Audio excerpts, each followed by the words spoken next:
Okay, last lecture तक हमने SQL के बारे में हम स्टडी कर रहे थे और सिंगल टेबल पे जो काम करना रहता है वहां तक हम सारी चीजें कर सकते हैं। अभी तक जो भी हमने क्वेरी किए है सारे क्वेरीज जो है एक सिंगल टेबल के रिलेटेड हम स्टडी कर रहे थे। चाहे डेटा हमें डेटाबेस क्रिएट करना हो, टेबल क्रिएट करना हो, इंसर्ट करना हो, अपडेट करना हो या डिलीट हो, एंड सिलेक्ट के काफी सारे कॉम्बिनेशन है। एग्रीगेट फंक्शन स्टडी की हमने, where clauses, condition based programmings, order by हमने किए, इन, नॉट इन, बिटवीन। सो ऐसे देखा जाए तो काफी सारी चीजें जो हमने पढ़ी अभी तक, तो बहुत सारी चीजें हमने कर ली। तो अगर कुछ चेंजेस करने हैं अल्टर, तो अल्टर कर सकते हैं, डिलीट कर सकते हैं, अपडेट कर सकते हैं, एंड के साथ कॉम्बिनेशन लगा सकते हैं। और किया हमने इन, नॉट इन, बिटवीन, सब क्वेरी तक भी हमने स्टडी की। तो अभी एक बेसिक अगर एसक्यूएल टेबल क्रिएट करना है, उसके ऊपर ये सारे ऑपरेशन परफॉर्म करना है, तो आप आसानी से कर सकते। ठीक है, तो अभी इतना ही पढ़ के अगर एसक्यूएल कंप्लीट हुआ क्या फिर हमारा? तो नहीं है, इसके बाद भी कुछ चीज है जो तुम्हें समझ में आना चाहिए और उसकी काफी नीड भी होती है। तो आज हमें जो स्टडी करना है वो है the important topics, that is nothing but normalization rules. ठीक है, नॉर्मलाइजेशन रूल्स। तो ये काफी चाहे तुम कॉलेज में एग्जाम दे रहे हो या तुम्हारा कोई एक्सटर्नल एग्जामिनर आने वाला हो, हमेशा क्वेश्चन पूछा जाता है कि आपका डेटाबेस जो है वो नॉर्मलाइज्ड है क्या। ठीक है, नॉर्मलाइज्ड है क्या मतलब इसके बहुत सारे टर्म्स होते हैं, कुछ रूल्स होते हैं, वो सारे रूल्स जो है आपने डेटाबेस क्रिएट करते समय फॉलो किया है क्या, सिंपल क्वेश्चन। तो नॉर्मलाइजेशन की मेजर 3 लेवल तक आपको आना चाहिए। उसको कहते हैं first NF, first normal forms, second normal forms and at least third normal form. ठीक है, ये रूल्स होना चाहिए। और डायरेक्टली इनडायरेक्टली जब भी हम डेटाबेस या टेबल क्रिएट करते हैं तो कुछ रूल फॉलो हो जाते हैं, बट कभी कभी कुछ रूल फॉलो नहीं होते, तो उस रूल को भी फॉलो करते आना चाहिए हमें। ठीक है, तो उसके बारे में आज हमें जानना है कि कैसे रूल्स क्या होते हैं, किस लिए इसे बनाया गया और उसे कैसे फॉलो भी करना है। ठीक है, तो नॉर्मलाइजेशन का मतलब है ऑप्टिमाइज्ड। डेटाबेस प्रॉपरली ऑप्टिमाइज होना चाहिए, डेटाबेस प्रॉपरली स्टोर होना चाहिए सो दैट वो डेटा प्रॉपरली एक्सेस हो सके। इट इज सेम थिंग अगर हमें घर पे भी अगर जब हम किराना लेके आते हैं तो उसे प्रॉपरली स्टोर करके रखते हैं सो दैट वो प्रॉपरली एक्सेस हो सके। जितना प्रॉपरली आप स्टोर करोगे उतना प्रॉपरली आप फास्ट उसे एक्सेस कर पाओ। ठीक है, नाही तर सगळं सामान एकाच थैलीत भरून ठेवलेले आहे. तर वेळेस ते बाहेर काढून ठेवा, परत मध्ये टाका, ते डिफिकल्ट होतं। तो आप अपने किचन में कितना प्रॉपरली स्टोर कर सकते हैं, ड्राई वाले अलग और जो भी आपका वेजिटेबल अलग है, फ्रूट अलग है, सो दैट फास्ट एक्सेस होना चाहिए। तो नॉर्मलाइजेशन के रूल इसी बेस पे बनाया गया कि जो भी आप डेटा स्टोर कर रहे हो तो स्टोर करते समय इतने प्रॉपर में स्टोर करो, कुछ रूल्स एंड रेगुलेशन फॉलो करो। अगर वो नहीं करते तो बहुत सारे प्रॉब्लम भी क्रिएट होते। जैसे कल हमने एक प्रॉब्लम के बारे में डिस्कस किया था, फिर से आज मैं बता देता हूँ so that you will come to know कि why we needed two different tables और ये रूल क्यों इंपॉर्टेंस। पहले 2 रूल तक हम समझते हैं, उसका प्रैक्टिकल इंप्लीमेंटेशन भी करेंगे। हमें सिर्फ थेरोटिकल नहीं स्टडी करना, डायरेक्टली हम क्वेरी बेस ही काम करना है। तो फर्स्ट एनएफ का पहला रूल ये कहता है कि इफ, जब आप कोई भी टेबल क्रिएट कर, ठीक है, तो हम टेबल क्रिएट करते हैं मतलब क्या है, अपना एक टेबल स्ट्रक्चर बनता है, राइट, ऐसा एक टेबल बनता है। तो फर्स्ट एनएफ का रूल ये कहता है कि जब भी आप कोई टेबल क्रिएट करो, जैसे आईडी है या मोबाइल नंबर है या नेम, फर्स्ट नॉर्मल फॉर्म का सिंपल रूल है कि हर एक कॉलम के अगेंस्ट जो तुम रो इंसर्ट करते हो, तो उसके अगेंस्ट तुम्हारा सिंगल रिकॉर्ड ही इंसर्ट होना चाहिए। कभी कभी हो सकता है कि किसी यूजर के 2 मोबाइल नंबर हो, तो आप यहाँ पे ऐसे कॉमा करके फिर से ऐसे मोबाइल नंबर नहीं लिख सकते। ठीक है, अगर आपने ऐसा लिखा है तो इसे डेटाबेस को नॉर्मलाइज नहीं कहते, it is not in normalize form, क्योंकि ये फर्स्ट एनएफ का जो रूल है वो वायलेट कर रहा है। फर्स्ट एनएफ का रूल ये कहता है कि आपका जो रिकॉर्ड्स एक कॉलम के अगेंस्ट एक ही रिकॉर्ड कॉमा करके सेकंड रिकॉर्ड नहीं स्टोर कर सकते, उसे ऑटोमिक वैल्यू कहते हैं। One row contain a single value against a column, दो रिकॉर्ड आप नहीं स्टोर कर सकते, ठीक है। तो अगर इस टेबल को पूछा गया कि whether this table is in normalized form, तो उसका आंसर होगा नहीं। क्यों? क्योंकि इस कॉलम के अगेंस्ट दो रिकॉर्ड स्टोर किए। तो फिर से नॉर्मलाइज में कैसे डालेंगे? सिंपल, ये अगर नॉर्मलाइज में नहीं है तो इससे हम नॉर्मलाइज बनाएंगे। वो कैसे क्रिएट करते आएगा? तो पहले तो हम एक रिकॉर्ड इंसर्ट करेंगे, अभी के लिए समझ लो कि इसे नॉर्मलाइज में स्टोर करना है। तो हम क्या करेंगे, आईडी वही रहेगा, पहला मोबाइल नंबर नाउ, फिर से आईडी वही रहेगा, फिर से मोबाइल नंबर, ठीक है। तो अभी ये रिकॉर्ड नॉर्मलाइज में है क्या? तो यस, ठीक है। नॉर्मलाइज में क्यों है? क्योंकि फर्स्ट एनएफ का रूल क्या कहता है कि एक कॉलम के अगेंस्ट रो वाइज तुम्हें सिंगल सिंगल रिकॉर्ड स्टोर करना। यहाँ पे सिंगल रिकॉर्ड है, यहाँ पे सिंगल रिकॉर्ड है, यहाँ पे भी सिंगल रिकॉर्ड है, सिंगल सिंगल। तो ये फर्स्ट एनएफ का रूल जो है सेटिस्फाइड हो जाता है, ठीक है। बट क्या ये सेकेंड एनएफ का रूल फॉलो करता है? सेकेंड एनएफ का रूल कहता है कि कोई भी प्राइमरी की जो है वो रिपीट नहीं होना चाहिए। यहाँ पे क्या हो, ये फर्स्ट एनएफ में तो है लेकिन सेकेंड एनएफ में नहीं है, क्या? तो सेकेंड एनएफ में लाना है तो ये एक ही टेबल में रख के हमें चलेगा, ठीक है। तो हमें दो टेबल की नीड है, क्योंकि अगर एक ही टेबल में रखता है तो हमें आईडी तो रिपीट करना होगा, सी है। तो वो अगर हम आईडी रिपीट करते बार बार तो वो सेकेंड एनएफ में तुम्हारा है नहीं। सेकेंड एनएफ के लिए तुम्हें दो टेबल को स्प्लिट करना पड़ेगा, ठीक है।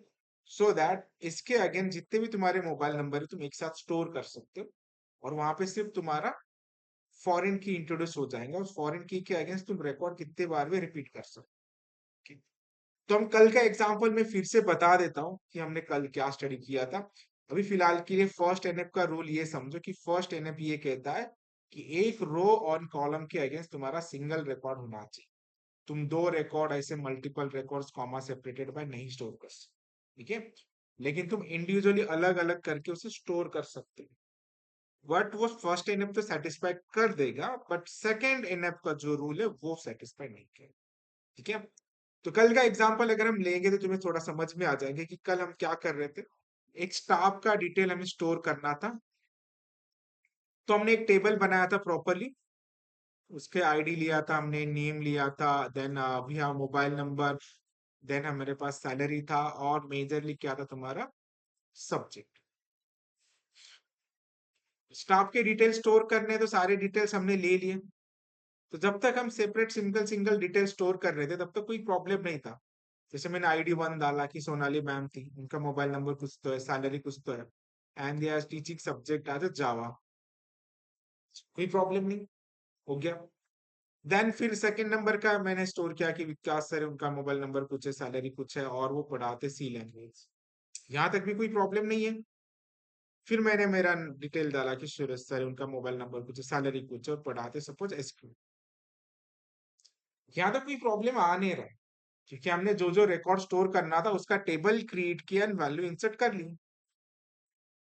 तो प्रॉब्लम आया कब? जब हमें लगा कि मैं सिर्फ एसक्यूएल तो नहीं पढ़ाता, मैं तो पाइथन भी पढ़ाता हूँ, या जावास्क्रिप्ट भी पढ़ाता हूँ, या फ्रेमवर्क भी पढ़ाता हूँ। तो इस केस में होगा क्या, मैं यहाँ पे कॉमा करके ऐसे पाइथन, ऐसे जावा ये नहीं लिख सकता, राइट? ये क्यों नहीं लिख सकता? कि तो फर्स्ट एन पे रूल फॉलो नहीं होगा, हमें तो सारे रूल फॉलो करना है। तो फिर इसे फॉलो कैसे करें? तो एक ही आइडिया है, फिर से मुझे क्या करना पड़ेगा, फिर से डिटेल्स रिपीट करने पड़ेंगे, 4 8 2, और यहाँ पे लिखना पड़ेगा 5। तो सिर्फ एक सब्जेक्ट एक्स्ट्रा ऐड करने के लिए मुझे सारे फील्ड क्या करने, रिपीट करने, ठीक है। तो अगर ऐसे तुम कर रहे हो तो वो तुम्हारा टेबल सेकंड एनएफ में नहीं है। फिर इसका डिस्टिंग्विश हम कैसे करेंगे? तो इसका डिस्टिंग्विश करना है या सेकंड एनएफ का रूल फॉलो हमें करना है, तो कोई भी रिकॉर्ड अननेसेसरी रिपीट नहीं होना चाहिए। और हमें ऐसा टेबल को स्प्लिट कर लेना है जिस वजह से रिकॉर्ड ना रिपीट हो। यहाँ पे रिकॉर्ड किस वजह से रिपीट हो रहा है? सब्जेक्ट टेबल की वजह से। तो हम इस पूरे के पूरे टेबल को ना सेपरेट कर, ठीक है। तो इस टेबल को सेपरेट हम बना लेंगे, तो वो हम सपोज एज्यूम करो कि सब्जेक्ट नाम का एक टेबल बना देते, और उसके अंदर क्या होगा? तुम्हारा सब्जेक्ट का आईडी, सब्जेक्ट का नाम, एंड सबसे इंपॉर्टेंट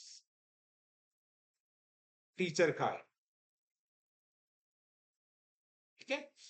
तो यहाँ पे हम सब्जेक्ट डालेंगे suppose C, C plus plus या जावा, ठीक है। सब आईडी 1 2 3। तो कौन सा टीचर पढ़ाता है? सपोज विकास सर सी लैंग्वेज पढ़ाते हैं, सीपीपी भी पढ़ाते हैं, जावा भी पढ़ाते हैं। यहाँ पे सिर्फ क्या हो रहा है? रिपीट, आईडी रिपीट हो रहा है। आईडी रिपीट होना अच्छा है, अदर देन ये सारे रिकॉर्ड रिपीट करने से अच्छा है कि तुम्हारा सिर्फ आईडी रिपीट हो। फिर ये दोनों का ज्वाइन हमें सीखना होगा कि प्रॉपर आउटपुट लेने की, ठीक है। पहले तो हमें ये समझना है कि हमें 2 3 टेबल की जरूरत क्यों पड़ती है, क्योंकि एक ही टेबल के अगेंस्ट हम सारा रिकॉर्ड अगर स्टोर करना चाहे तो अननेसेसरी ये रिकॉर्ड तुम्हारे क्या हो रहे, रिपीट होते जाते। इसलिए तुम्हें टेबल को ब्रेक डाउन करना पड़ता है मल्टीपल टेबल। इससे और सिंपल एग्जांपल समझना है तो जैसे कि तुम बैंक में चले जाते हो, बैंक में सबसे पहले तुम अकाउंट ओपन करते हो।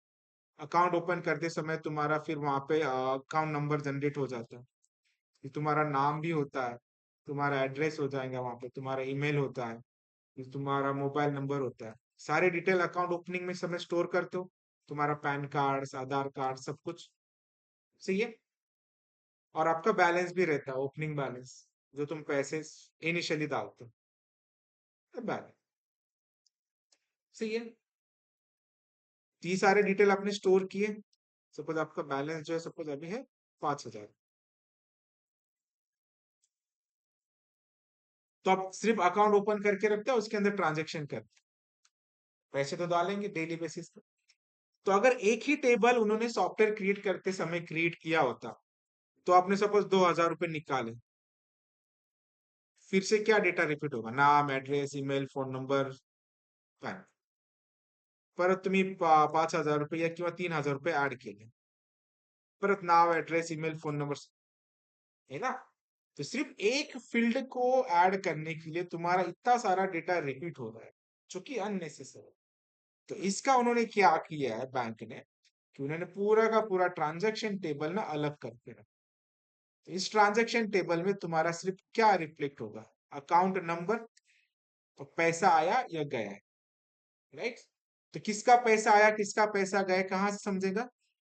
अकाउंट।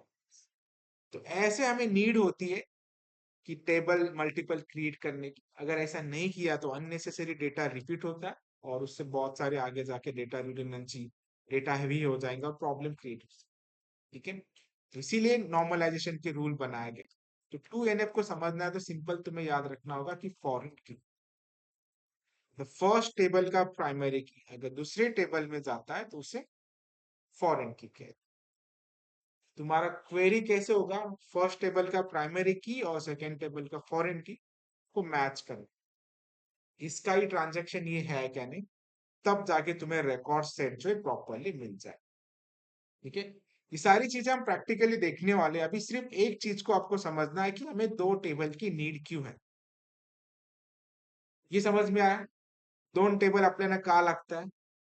कारण एकाच टेबलमध्ये असे रेकॉर्ड जर स्टोर केले, फक्त एक व्हॅल्यू ऍड किंवा रिमूव्ह करण्यासाठी आपल्याला किती रेकॉर्ड परत परत टाकावे, वो न करने के लिए हमें जिस वजह से भी रिपीट होता है उसको पूरा का पूरा सेपरेट कर देंगे, और इसका रेफरेंस हम यहाँ पे दे देंगे, क्योंकि ये जो रिकॉर्ड आ रहा है ये इस आईडी का है, ठीक है। तो ऐसा हमें करना है। ये सब सॉफ्टवेयर में ऐसा ही होता है, मिनिमम आपको 2 से 3 टेबल चाहिए। आपका क्या होता है, आप एग्जाम रिजल्ट भी देखते हो तो आपका पूरा आइडेंटिटी किस पे होता है? सीट नंबर पे होता है। फिर सीट नंबर पे आपको कोई ना कोई मार्क्स डिटेल स्टोर करके होगा, फिर उसके आईडी पे आपको कॉलेज डिटेल भी मिलते हैं। सारा टेबल एक ही रिकॉर्ड में तो नहीं होगा, सारा रिकॉर्ड मल्टीपल टेबल्स होंगे, और उसका सबका रेफरेंस कहाँ पे होगा? यहाँ पे हो, ठीक है। अभी का लेटेस्ट एग्जांपल देना है तो अपनी यूनिक आइडेंटिटी क्या है? आधार नंबर, ठीक है। अब आधार नंबर से आपके बैंक डिटेल का भी डिटेल आ जाता है, क्योंकि बैंक में क्या है तुम्हारे सारे डिटेल्स है। तो तुमने ये भी न्यूज़ सुनी होगी कि उन्होंने लेटेस्ट कहा था कि तुम्हारे आधार कार्ड को क्या लिंक करने को बोला था उन्होंने? पैन कार्ड लिंक करने को बोला। हालांकि उन्होंने ये बोलना चाहिए ना कि तुम्हारा बैंक लिंक करना है तो क्या लिंक करो? Account number. But pan number क्यों बोला उन्होंने लिंक करने? क्या रीजन हो सकता है इसके पीछे? अकाउंट नंबर लिंक कर सकते थे तो भी उससे डिटेल मिल ही जाते ना, कितने ट्रांजेक्शन हो रहे, क्या हो रहा है। बट उन्होंने पैन नंबर लिंक करने को बोला। प्रॉब्लम ऐसा है कि एक यूजर के मल्टीपल बैंक अकाउंट हो सकते हैं, राइट? और सारे बैंक अकाउंट में पैन कार्ड कंपलसरी है। तो अगर तू फिर डायरेक्टली पैन कार्ड ही यहाँ पे लिंक करे, अब चाहे आपके 4 बैंक हो, चारों बैंक कहाँ पे लिंक? पैन कार्ड, ठीक है। तो इसके पीछे सोच जो है ना, आप समझ सकते हो। अगर उन्होंने अकाउंट नंबर लिंक किया होता कि चार चार अकाउंट के टेबल वहां पे ज्वाइन कर, जो कि काफी डिफिकल्ट हो जाए, और आगे जाके बैंक अकाउंट आप ओपन भी कर रहे हो, रिमूव भी कर रहे हो, तो फिर से वो फ्लक्चुएट आ सकता था टेबल स्ट्रक्चर में। बट पैन कार्ड एक मेन कार्ड है जिससे तुम अगर 10 अकाउंट भी ओपन कर दे तुम्हारा पैन कार्ड सेम है। तो इसलिए इन्होंने लिंक ही किया पैन कार्ड, सो दैट तुम्हारे सारे ट्रांजेक्शन हिस्ट्री यहाँ पे मिलती है, ठीक है। आधार कार्ड का नंबर है आपका, पूरा का पूरा डिटेल मिलता है। पर इस केस में तुम्हारे जो फिंगरप्रिंट है, आई रिटिन है, वो अलग टेबल में स्टोर होगा। तुम्हारे बैंक की डिटेल है वो अलग टेबल में होगा, और यहाँ पे सारे लिंकिंग एक टेबल में होगा। अगर तुम सिर्फ आधार कार्ड भी डालते तो सारे टेबल में से वो रिकॉर्ड उठाता है, इधर से इधर, इधर से इधर, इधर से, फिर एक बंच करके आपको डेटा दे, ठीक है। ये कैसे वर्क करते हैं मल्टीपल टेबल्स पे, और ज्वाइन क्वेरी कैसे मारते हैं, ये सारी चीजें हम प्रैक्टिकली देखने वाले हैं। बट सिर्फ एक क्वेश्चन समझाने के लिए मैं ये सब कुछ बता रहा हूँ, वो ये है कि अभी तक हमने काफी सारे बेसिक एसक्यूएल की क्वेरी स्टडी की है, और सारे स्टडी किए on single table. Single table पे सारा काम होता नहीं, हमें मल्टीपल टेबल की नीड होती है। और वो क्यों नीड होती है वो मैं समझा, ये समझ में आया? Why we need a multiple tables? क्योंकि it is not possible to store all data in a single table. अगर आपने स्टोर भी किया तो उसे एक्सेस करना, अननेसेसरी डेटा रिपीट होना, ये सारे प्रॉब्लम हो सकते हैं। एंड इवन दो वो नॉर्मलाइजेशन के रूल तुम्हारे फॉलो भी नहीं, इसीलिए उसे रूल बनाया। सही है। तो अभी दो टेबल क्यों क्रिएट करनी, ये समझ में आ गया। तो अभी हम क्रिएट करेंगे, ठीक है। और एग्जांपल यही लेंगे स्टाफ और सब्जेक्ट का, सो दैट फिर तुम क्वेरी को भी प्रॉपर एग्जीक्यूट कर सकते, ठीक है। तो अभी हम दो टेबल क्रिएट करेंगे। जैसे मैंने कल एक बेसिक केस स्टडी बनाया था कि we want to store a staff details, ठीक है। तो अभी डिटेल स्टोर करते समय हम एक अलग टेबल क्रिएट करेंगे स्टाफ नाम का, जिसके अंदर उनका आईडी होगा, नेम होगा, तुम्हारा मोबाइल नंबर होगा, सैलरी होगा, ठीक है। तुम सिटी जेंडर वगैरह कुछ लेना चाहते हो तो वो तुम कर सकते। तो बस, तो पहले टेबल में हमारा सिर्फ क्या होगा, स्टाफ का रजिस्ट्रेशन, बस स्टाफ रजिस्ट्रेशन होगा, सी है। और बट स्टाफ का सबसे मेन आइडेंटिटी क्या है, उनका सब्जेक्ट। तो हम यहाँ पे और एक टेबल क्रिएट करेंगे, उसका नाम होगा तुम्हारा सब्जेक्ट, सब्जेक्ट नाम का टेबल। इसका खुद का एक आईडी होगा, यहाँ पे सब्जेक्ट का नेम होगा, और यहाँ पे तुम क्या लिखोगे, राइट, ठीक है। फर्स्ट टेबल में जो आईडी है, इसे हम क्या कहते हैं, प्राइमरी। और जब पहले टेबल का प्राइमरी की दूसरे टेबल में जाता है, ठीक है, तो उसे फॉरेन की कहते हैं। नाउ ये जो टेबल, ये वाला आईडी, इट इज फॉरेन की। When first table primary key goes to the other table as a reference, in that is known as a foreign। तो फिर अगर मैंने यहाँ पे सब्जेक्ट आईडी 1 डाला और सी लैंग्वेज डाला, तो यहाँ पे जो भी डिटेल्स हो गए, तो सी लैंग्वेज कौन पढ़ाता है, उसके डिटेल हमारे पास नहीं है, बट उनका क्या है अपने पास, आईडी है, और इस आईडी से हम सारा डिटेल फेच कर सकते हैं, सारा डिटेल मिल जाएगा। तो अगर मैं सब्जेक्ट टू है सपोज जो जावा है, अगर सेम टीचर भी पढ़ा रहा है यहाँ पे, तो हमें सिर्फ आईडी रिपीट करना हो, ना कि सारे डिटेल्स। अगर हम एक ही टेबल में स्टोर करते तो हमें सारा डिटेल फिर से रिपीट करना पड़ता, जो कि अब नहीं करना पड़ेगा क्योंकि हमने उसका टेबल ही सेपरेट किया। तो ये सबसे इंपॉर्टेंट चीजें है कि तुम्हें पहले टेबल स्ट्रक्चर स्प्लिट करके ये करते आना चाहिए, और ये 90% बच्चों को आता ही नहीं है, और डायरेक्ट प्रोजेक्ट करने लगते हैं। तुम्हारा प्रोजेक्ट का कोडिंग कितना भी अच्छा हो, कितना भी लॉजिक अच्छा हो, तुम्हारा यूआई अच्छा हो, बट अगर टेबल स्ट्रक्चर ही रॉन्ग है, पूरा प्रोजेक्ट की वैल्यू जीरो है, क्योंकि डेटा करेक्ट आएगा ही नहीं, फायदा क्या है ना। तो सी लैंग्वेज कौन पढ़ाते हो, टीचर का नाम ही नहीं आ रहा, बोलता ही नाम आ रहा है, तो तुम्हारा सॉफ्टवेयर का लेके करेंगे क्या? तो ये टेबल स्प्लिटिंग जो है, ये प्रॉपरली आना चाहिए, जिसके पास ये नॉलेज है, किसी भी केस स्टडी को अंडरस्टैंड करके टेबल स्ट्रक्चर क्रिएट करना एंड ब्रेक डाउन करना, तो वो टिक जाएगा इंडस्ट्री में। नहीं तो फिर सिर्फ डिजाइन और लॉजिक का कोड ही लिखते लोग, जो कि पता ही नहीं कि कहाँ से आ रहा है, क्यों हम बना रहे, किस लिए बना रहे, टेबल स्ट्रक्चर कैसा होगा, ये नॉलेज होना जरूरी। ठीक है, चलो अब हम इसका अभी क्या करते हैं, प्रैक्टिकल इम्प्लीमेंटेशन करेंगे। ठीक है, और रिकॉर्ड कैसे फेच करना है, इसका क्वेरी के बारे में भी हमें जानना है। ठीक है, अगर ये आ गया तो फिर हम अपने केस स्टडीज ले सकते हैं प्रोजेक्ट के related and all that things. तो अभी हम ये प्रैक्टिकल इम्प्लीमेंटेशन करके देखेंगे। सो लेट्स गो, थोड़ा सा टाइम कंज्यूमिंग है बट विल डू इट। हम हालांकि ये एआई से जनरेट करवा सकते हैं, बट ठीक है चलो टाइप कर लेंगे। बेसिक क्वेरी अपने पास है टेबल स्ट्रक्चर का, तो इसे यूज कर सकते हैं। देखो केस स्टडीज है, अपने को स्टाफ डिटेल स्टोर करना है, तो मैं पहले से पूरा टेबल टाइप करके बताता हूँ, ठीक है, आराम से स्टडी कर लेना। फॉरेन की कैसे ऐड करना है, क्या ऐड करना है, वो हमें समझ में आ जाएगा। तो उससे पहले एसक्यूएल का डे वन का हमने बनाया है क्या, या जहाँ पे हमने टेबल की क्वेरीज वगैरह लिख के रखी है, create table and something, I think मैंने दिया था ना एक सिंपल सा फ्लो, वो यूज कर लेंगे ताकि।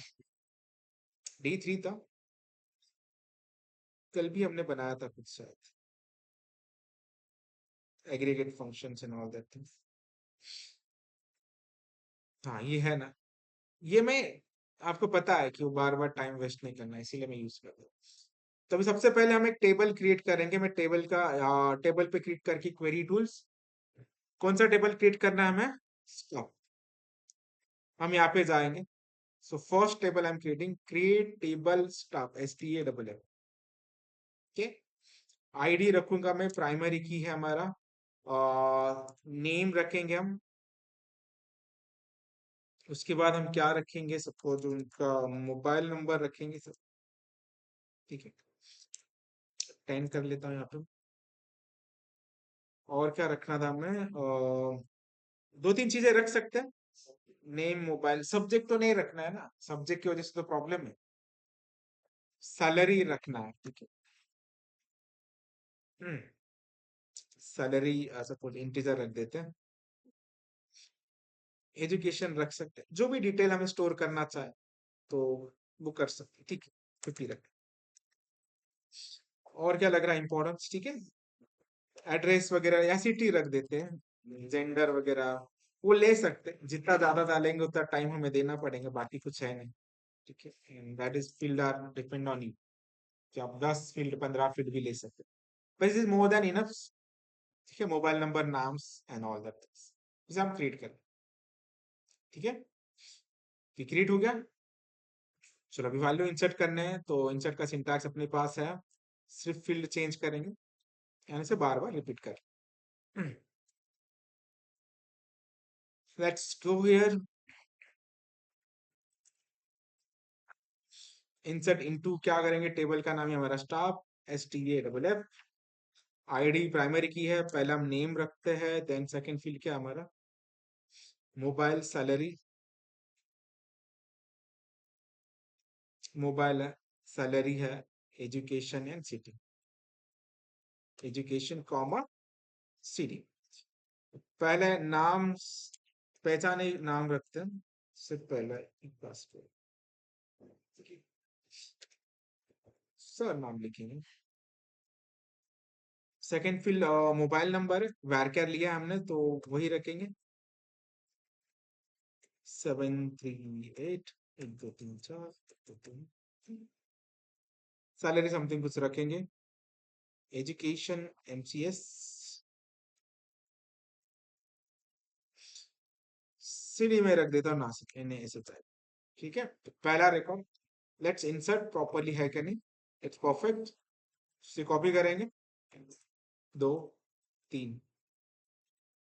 तो अभी सिर्फ नाम चेंज करने हैं हमें, अरे वही कॉपी कर लेते हैं, क्योंकि नहीं तो बार बार हर एक इसमें चेंज करना। मेरा नाम देखते 8507045 3, सैलरी रख देते हैं, फिर चेंज कर लेते हैं, पुणे कर लेता हूँ मैं।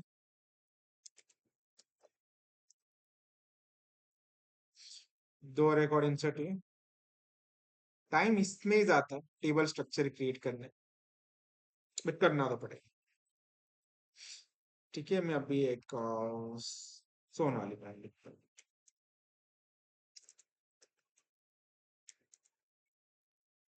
Sonali brand something number 1 2 3 4 5 6 7 8 9 10, salary 35 दिया है, पुणे से। ठीक है, इनको भी इंसर्ट कर, चलो 3 स्टाफ के डिटेल मैंने ऐड किए, इसमें कुछ अपडेट करना है, चेंज करना है, तो इंसर्ट अपडेट डिलीट क्वेरी आपको अच्छी तरह से पता है, तो आप वो कर सकते हो। तो मैं सिलेक्ट कर लेता हूँ, select star from staff, select कर लो इसे, डेटा आ गया, स्टाफ की डिटेल आ गई, हमें अभी क्या करना है, सब्जेक्ट को स्टोर करना। ठीक है, सब्जेक्ट कैसे क्रिएट करना याद रखो, हमें सिर्फ सब्जेक्ट टेबल बनाते समय पहले टेबल का प्राइमरी की भी ऐड करना। ठीक है, तो हम चले जाएंगे यहाँ पे क्रिएट टेबल, नाम क्या देंगे, सब्जेक्ट, यहाँ पे SID कर देता हूँ, subject ID, subject names and, और क्या चाहिए, पहले टेबल का प्राइमरी की क्या है, ID। ये समझ में आ गया, सब्जेक्ट टेबल क्रिएट करते समय सब्जेक्ट का ID, सब्जेक्ट का नाम, ये पहले टेबल का प्राइमरी की हमें ऐड करना। चलो फिर विनाथ, फॉरेन की लिखना नहीं पड़ता, वो ऑटोमेटिकली ऐसा वर्ड नहीं है फॉरेन की करके, तो ऑटोमेटिकली रेफरेंस क्या होता है, जब हम इंसर्ट करते हैं ना, तो वही ID इंसर्ट होता है और क्वेरी के थ्रू मैनेज कर सकते हैं। फॉरेन की है क्या ऑप्शन, यस है, तो लिख फॉरेन। टेबल को क्रिएट करो सबसे पहले, ID इंटीजर फॉरेन, नहीं नहीं बोला था नहीं होता है वो, चलिए, रेफरेंस की करके बोल सकते हैं कि हम देख लो, रेफरेंस, REFRE, नहीं आ रहा, ठीक है,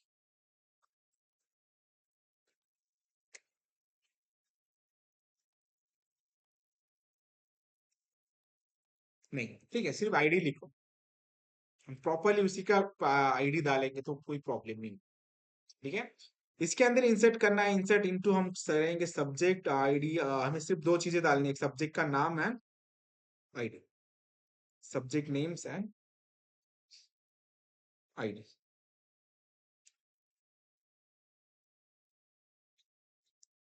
इंसर्ट इनटू,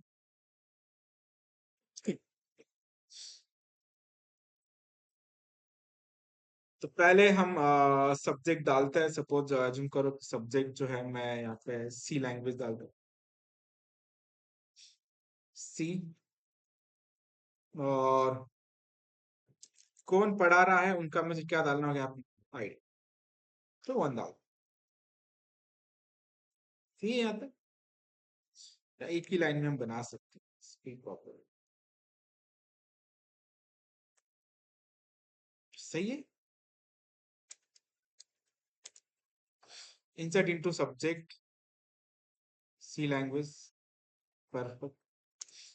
CPP भी डाल सकते. वही पढ़ाते CPP भी डालेंगे यहाँ पे. देन हम डाल दें यहाँ पे सपोज जावा. दो.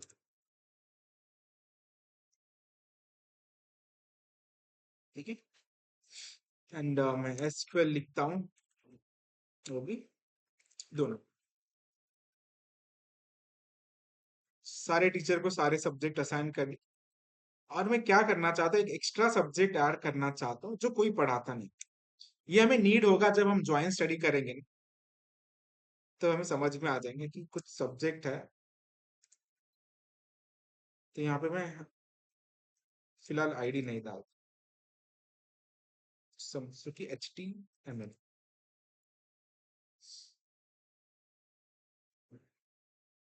ठीक है. कुछ एम्प्टी रिकॉर्ड डाल के रख ताकि वो हमें क्वेरी में प्रॉपरली समझ में आए कि जब हम ज्वाइन स्टडी करेंगे तो ऐसा कोई सब्जेक्ट होना चाहिए जो कोई टीचर पढ़ाता नहीं है. ऐसे कोई स्टाफ भी होना चाहिए जिनको कोई सब्जेक्ट असाइन नहीं है. तो ये हम चेक कर लेते हैं. सिलेक्ट स्टार फ्रॉम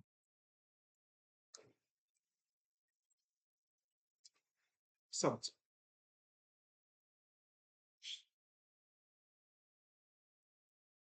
आगे परफेक्ट. ये भी मैं टेबल्स ऐड कर देते हैं. स्टाफ का टेबल हो गया, सब्जेक्ट का टेबल हो. अभी ये सबसे प्राइमरी स्टेज होती है किसी भी प्रोजेक्ट क्रिएट करते समय, कि आप टेबल स्ट्रक्चर कैसे क्रिएट कर रहे हो, कैसे ब्रेक डाउन कर रहे हो, और उसके अंदर वैल्यू कैसे इंसर्ट कर. ये बन गया. अब ये बनने के बाद सबसे बड़ी मजा तो है कि हम क्वेरी को कैसे लिखें. टेबल स्ट्रक्चर तो बन गया, और यहाँ पे हमें तुम्हें स्टाफ टेबल भी दिखाई दे रहा है, सब्जेक्ट टेबल भी दिखाई दे रहा है. Select star from subject. देख लो यहाँ पे are details. C++, Java, SQL and HTML. और उनके आगे क्या है तुम्हारे पास? आईडीज. अब यही क्वेरी अगर तुम स्टाफ के लिए करते तो सारे स्टाफ के डिटेल्स भी मिल जाएंगे. स्टाफ.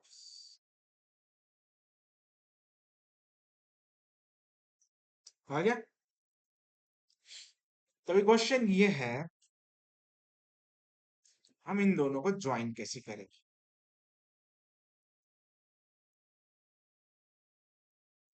मुझे ये ढूंढना है कि कौन से सी लैंग्वेज जो है कौन पढ़ाता.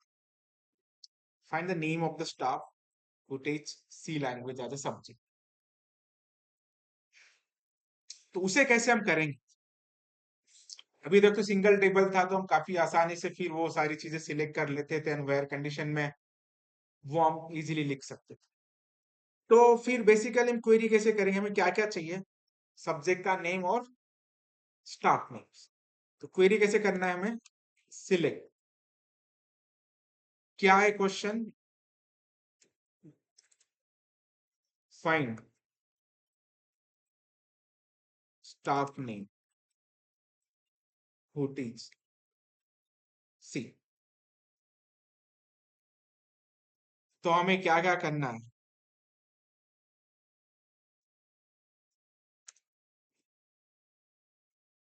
सी सब्जेक्ट.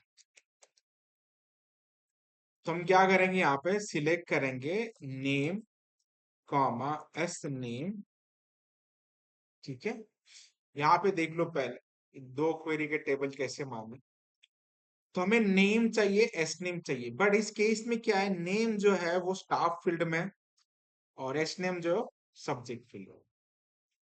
तो हम मल्टीपल फील्ड तो सिलेक्ट कर सकते हो, पर इसके आगे सिंपली तुम्हें करना क्या है बताएगा. फ्रॉम. ये नाम कहाँ से आ रहा है, स्टाफ से. उसी वजह से कॉमा देके फिर अदर फील्ड कहाँ से आ रहे हैं वो करने. ठीक है. इसी तरीके से यहाँ पे अगर और एक फील्ड होता फॉर एग्जांपल एबीसी नाम का, तो वो किसी ना किसी और टेबल से होता एक्स वाई जेड नाम से। तो यहाँ पे और एक फील्ड हो सकता है कुछ भी, और वो एक अलग टेबल से हो। तो यह जो क्वेरी है ना, ऐसे हमने 32 टेबल्स ज्वाइन किए, ठीक है, जो अब दो टेबल पे काम कर रहे हैं। सेम प्रोसेस हमने फॉलो की फ्रॉम 32 डिफरेंट टेबल्स, और हर एक वैल्यू अलग अलग टेबल से आ रही। ये क्वेरी ऐसे करनी है आपको, where name from subject and star.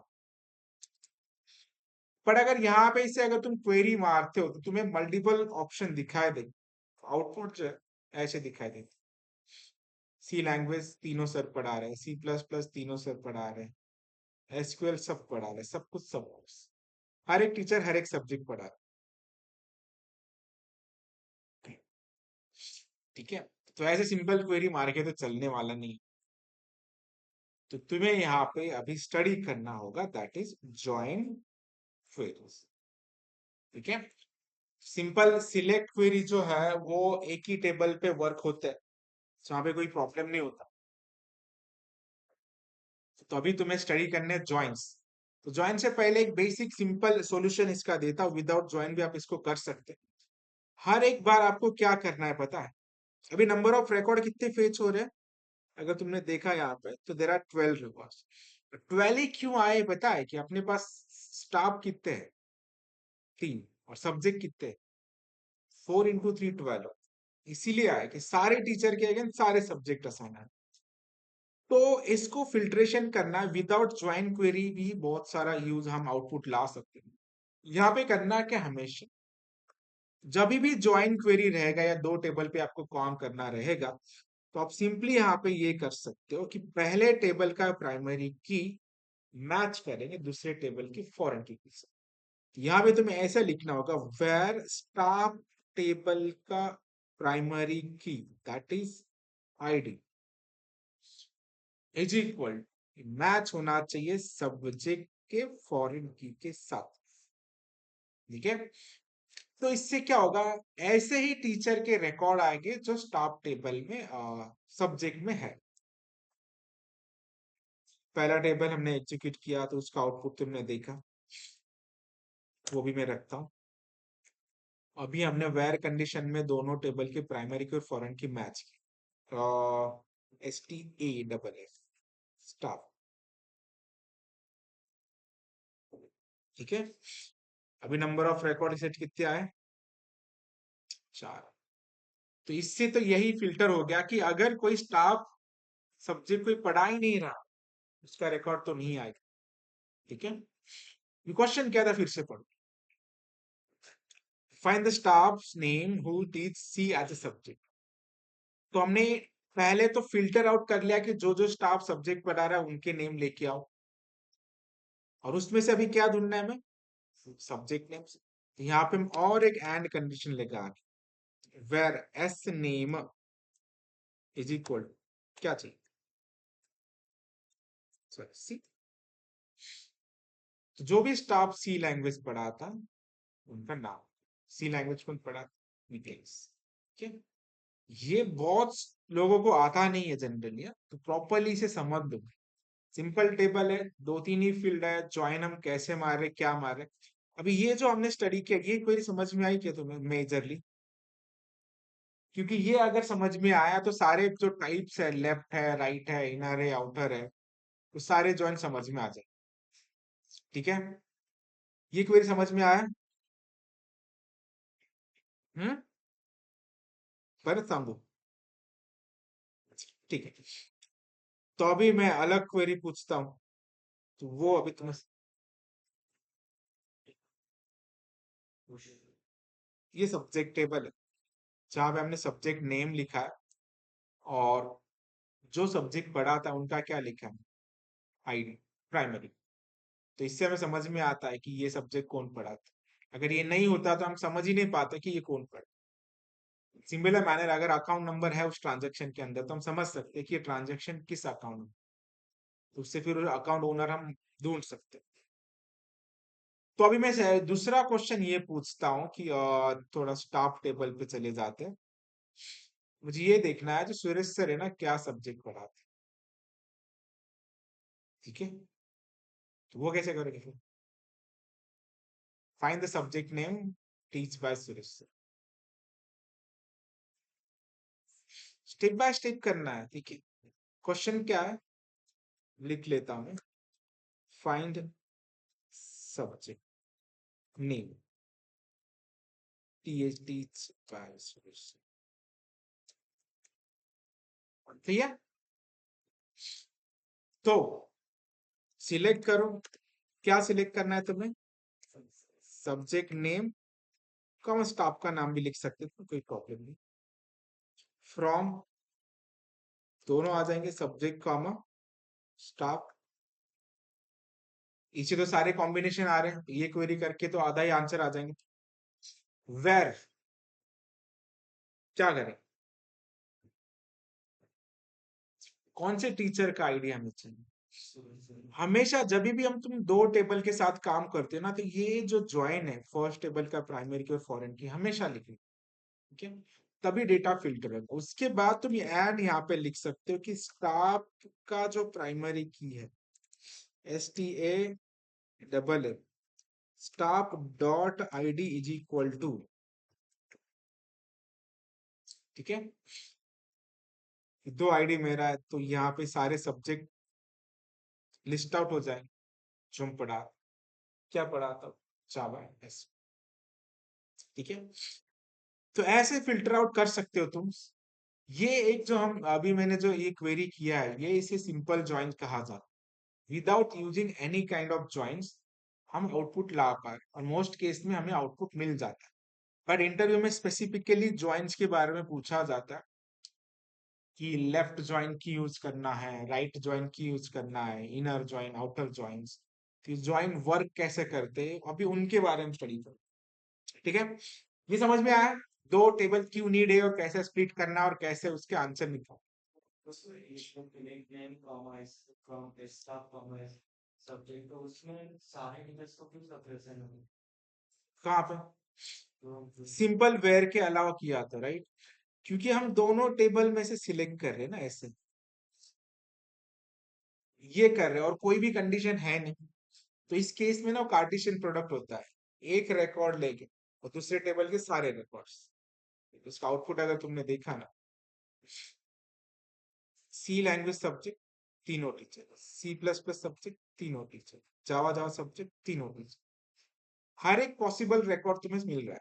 कि अभी 15 क्यों आए हमारे, क्योंकि अभी एक रिकॉर्ड हमारा एक्स्ट्रा होगा, 4 टीचर और 3 सब्जेक्ट, या कोई रिकॉर्ड ऐड किया गया हमने। उससे हमें HTML का सब हाँ, तो HTML भी असाइन किया क्योंकि सब्जेक्ट हमारे होते हैं।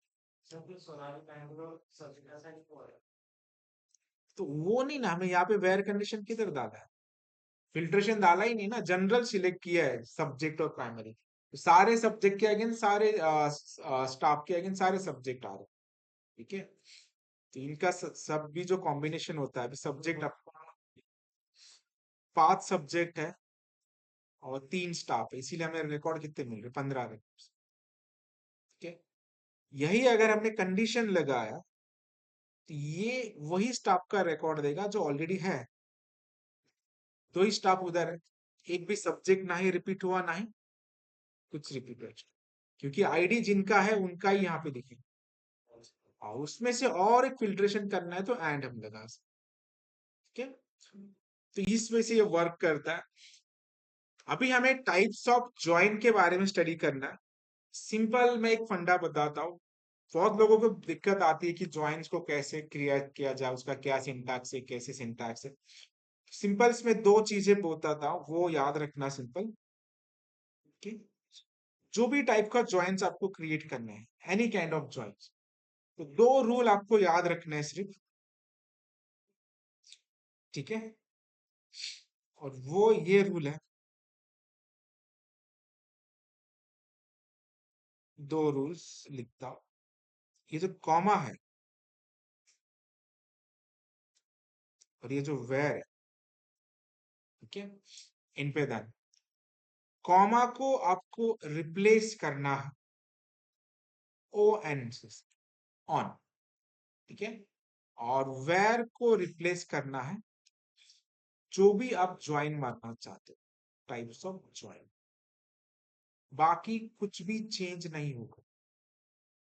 ठीक है, ज्वाइन का सिंटैक्स जल्दी याद होता नहीं है, तो इससे पहले ऐसी क्वेरी आपको आना चाहिए जो जनरल अभी तक हमने स्टडी की। इसके बाद आपको सिर्फ कॉमा को रिप्लेस करना है ऑन के साथ, और वेर को हटाना है टाइप्स ऑफ ज्वाइंस। तो जो बेसिक ज्वाइन जो बार बार पूछे जाते हैं वो है कि तुम्हारा लेफ्ट है, राइट है, ठीक है, इनर ज्वाइन, ये एक आउटर ज्वाइन। चारों ज्वाइन के बारे में अभी हम स्टडी करें। सिंपल सिंपल है, क्वेरी कॉपी पेस्ट होगी और टाइप्स ऑफ ज्वाइन का हमें सिर्फ नाम चेंज करना हो। पर उससे पहले ये ज्वाइन का मीनिंग है क्या, ये क्यों लाया गया, और एग्जैक्टली ये वर्क कैसे करता है उसका फिल्ट्रेशन में बता देता हूँ।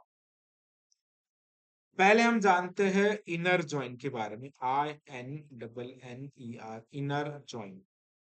ठीक है, इस डायग्राम के तौर पे जानते, सपोज अपने पास दो रिकॉर्ड सेट है, तो इन दोनों के जो मैचिंग सेट्स है ना वो तुम्हें दे दे। कॉमन रिकॉर्ड दोनों टेबल के अगर तुम्हें चाहिए तो कौन सा ज्वाइन मारना है तुम्हें, इनर ज्वाइन। अगर यही तुम्हारा लेफ्ट ज्वाइन होता, ठीक है, लेफ्ट ज्वाइन, सपोज तुम्हारे पास दो टेबल्स हैं, एज्यूम करो this is your left, this is your right. तो लेफ्ट ज्वाइन का मीनिंग ऐसा है कि सारे records from left tables only matching record from right tables. ठीक है, तो ये कहाँ पे नीड होगा, ये तो समझ में आ गया कि कॉमन रिकॉर्ड है तो दोनों के वो रिकॉर्ड आ जाए। फिर लेफ्ट टेबल की नीड कहाँ पे होती है हमें, लेफ्ट ज्वाइन की। अगर हमारे पास लेफ्ट और राइट टेबल में, राइट अपने लेफ्ट टेबल में क्या है अभी अपने पास, स्टाफ, राइट में क्या है, सब्जेक्ट। ठीक है, तो अगर मुझे ऐसे स्टाफ के बारे में ढूंढना है जिनको एक भी सब्जेक्ट असाइन नहीं किया गया, उस केस में कौन सा ज्वाइन मारोगे, लेफ्ट ज्वाइन। सारे स्टाफ तुम ढूंढ लोगे और उसके अगेंस्ट सब्जेक्ट को देखेंगे कि कौन से टीचर को अभी तक कोई भी सब्जेक्ट असाइन नहीं किया है, वो क्वेरी कैसे मार सकते, लेफ्ट ज्वाइन। अगर यही मैंने अलग से पूछा कि हमें ऐसे सब्जेक्ट का नाम ढूंढना है जिनको कोई भी सब्जेक्ट असाइन नहीं है, ठीक है, तो अब क्या कर, राइट ज्वाइंस। तो राइट ज्वाइन में क्या होता है, सारे table from rights and only matching from left, मतलब हमें सारे सब्जेक्ट के नाम मिल जाएंगे और उनके आगे टीचर जो असाइन है उनका नाम मिल जाएगा। जिन टीचर का नाम असाइन नहीं है बेसिकली उनको कोई सब्जेक्ट असाइन नहीं है। ठीक है, सो डिपेंडिंग ऑन नीड हमें चूज करना है कि हम इनर कब मार सकते हैं, लेफ्ट कब मार सकते हैं, और राइट ज्वाइन। ठीक है, ज्वाइन का भी सिंपल है, नीड समझ में आना चाहिए कि कौन से टेबल के सारे रिकॉर्ड चाहिए और मैचिंग क्या चाहिए, तो उस हिसाब से आपको ज्वाइन से सिर्फ नाम चेंज करना होता है, क्वेरी एज इट इज वैसे की वैसे हो। ठीक, तो पहले मैं इनर क्वेरी यहाँ पे मारता हूँ, और जो रूल्स मैंने बताया उसी को सिर्फ आपको फॉलो करना है, एक्स्ट्रा एफर्ट लेना नहीं है। पहला हम इनर ज्वाइन के बारे में मैं क्वेरी करता हूँ, यहाँ पे जान कर लो अभी क्या करना है मुझे। पहला टाइप का क्वेरी लिखता हूँ मैं, INNER, इनर ज्वाइन। ठीक है, यहाँ पे हम आगे select S name subject name from staff and all that things. ठीक है, ये हो गया अपना बेसिक सिंपल ज्वाइंस। क्वेरी क्या देखना है हमें, इनर ज्वाइंस। तो रूल क्या बताया था मैंने, जो कॉमा है, कॉमा को क्या रिप्लेस करोगे, ऑन के साथ, एंड वेर को टाइप्स ऑफ ज्वाइन। तो अभी कौन सा ज्वाइन करना चाहते हैं, इनर ज्वाइन। ये ऑटो भी आ जाता है, नहीं आया तो भी तुम ज्वाइन कर सकते, बस। ठीक है, सिंटैक्स आसान हो जाता है, पर्पस तुम्हें पता है, ये क्या देगा फिर तुम्हें, दोनों के कॉमन रिकॉर्ड्स। कुछ तो रॉन्ग हुआ है, रुको।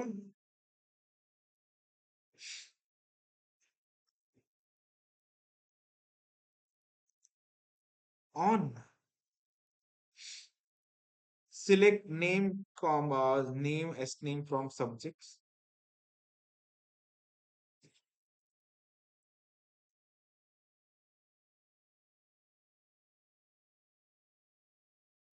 इनर इनर कुछ तो एक बेसिक चीज है, हमें मिस्टेक होगी, टाइप्स ऑफ जॉइंट्स मारा है and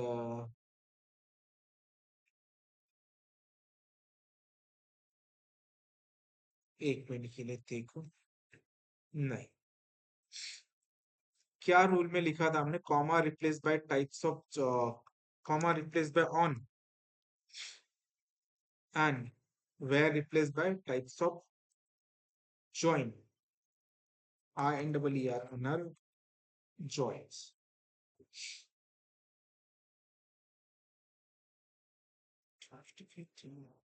Syntax near select S name from subject on stops inner join, ये तो कैपिटल स्मॉल लिख सकते हैं, इसमें कोई प्रॉब्लम है नहीं। क्या एरर है?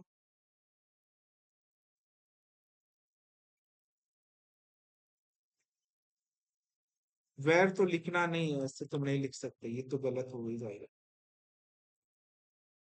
नहीं,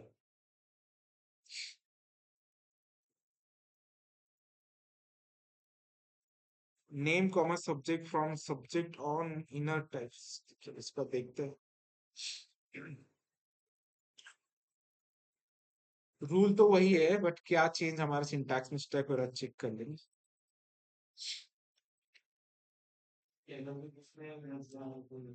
टेबल के बीच में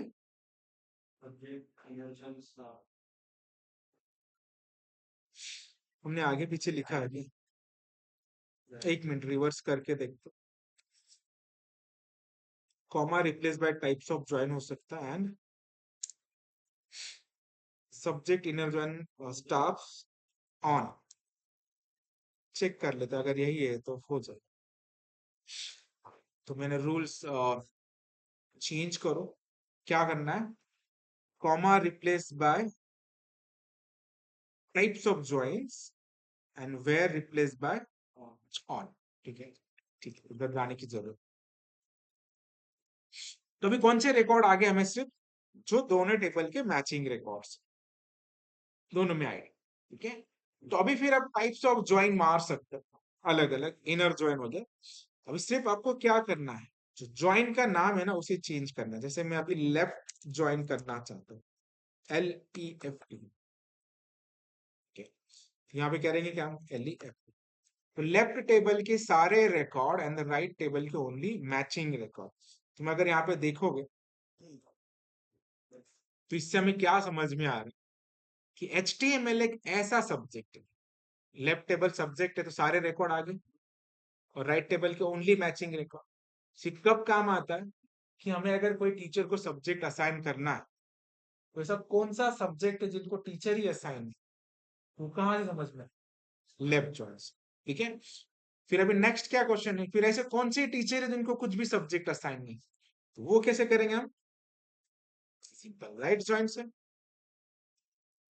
तो लेफ्ट की जगह आपको क्या करना है, राइट, RIGHT, यहां पे भी तुम करेंगे RIGHT।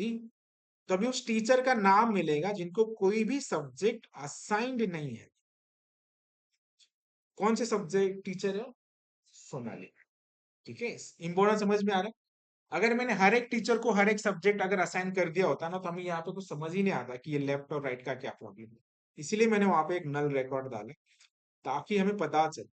तो इस सारे टीचर से हमें ये पता चल रहा है कि इस सब्जेक्ट के लिए तो कोई टीचर है ही नहीं। तो और हमें ये भी समझेगा कि एक सब्जेक्ट उनके लिए कोई टीचर नहीं, दोनों का शॉर्ट आउट हो जाएगा। सोनाली मैडम को वो सब्जेक्ट दे सकते कि तुम वो जाके पढ़ाओ, सिंपल है। सही है, तो ऐसे बेस्ड ऑन योर नीड आपको क्या करते आना चाहिए, ज्वाइन क्वेरी मारते आना चाहिए। समझ में आए?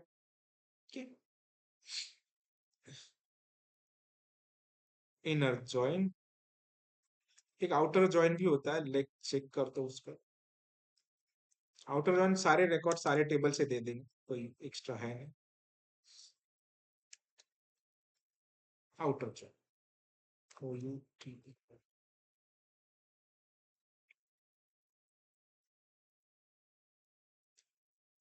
नहीं, आउटर वर्क नहीं करता है, ठीक है, एग्जिस्ट नहीं है। आउटर ज्वाइन क्रॉस ज्वाइन होगा, CROSS।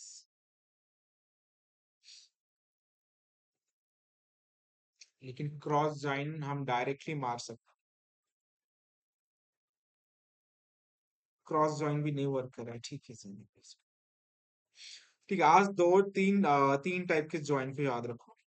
एक है सिंपल जॉइंस, जो कि हम विदाउट किसी भी स्पेसिफिक टाइप के जॉइन की मार सकते हो। बट जो सिंपल जॉइन है ना, वो सिर्फ मैचिंग रिकॉर्ड या स्पेसिफिक रिकॉर्ड पे ही काम करता है। बट अगर आपको स्पेशली एक टेबल के सारे रिकॉर्ड और अदर के हाफ रिकॉर्ड ऐसा कुछ चाहिए होता है, तो उस केस में लेफ्ट यूज कर सकते हो या राइट यूज कर सकते हो, या सिर्फ ओनली मैचिंग चाहिए तो इनर जॉइन का यूज कर सकते हो। ठीक है, तो ये ज्वाइन क्वेरी मार के देखते हैं। और सबसे इंपॉर्टेंट चीज है, जो आपको टेबल जो है ना स्प्लिट करके आना चाहिए। अगर आपको टेबल कैसे स्प्लिट करना है, कौन सी प्राइमरी की फॉरेन की कैसे मैच करना है, अगर ये नहीं समझ में आए, तो फिर प्रोजेक्ट में कितना भी अच्छा लॉजिक लिख लो, यूआई लिख लो, आपका रिकॉर्ड सेट आएगा ही। ठीक है, इससे तुम्हें ये इंपॉर्टेंट तो अभी समझ में आ रहा होगा। ठीक है।